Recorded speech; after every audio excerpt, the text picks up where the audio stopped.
ઊંઝાથી plane માં એમ શું હતું કો? ખરેખર ભુવાજી સાચી વાત કરું તમને, હે તમારા આટલા બધા પૈસા આવે છે, તમારે દિલ્હી બહાર જવાનું હોય છે, તમે એક દાડો પ્લેન માં જો, એક દાડો ટ્રેન માં જો, એમ કરતી હારી ગાડી લઈ દો કે સીધું ગાડી લઈ જતું રહેવાનું. અલ્યા ખેગારજી શું તમને વાત કરું? કેમ?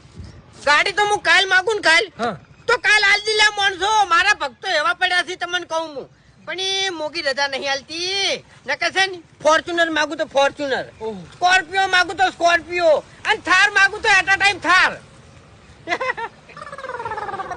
ભુવાજી તમને એક વાત કરું, હે તમને મોગીમાં રજા નહીં આવતા ને ના એમાં એક વાત છે, શું? તમારે 2-3 દોરની રજા લેવાની, 1 દોરની તો રજા મળી જ જવાની છે તમને, એટલે ગાડી લઈ રહેવાની. એ ખોરાઈ જવું છે? ચમ? એટલે મર્યું હું તમને કહું હું. પણ રજા તો મળી જાય કે? એટલે એવું છે ને હું મોગીના ઉપરવટ છો કે તમને કહું.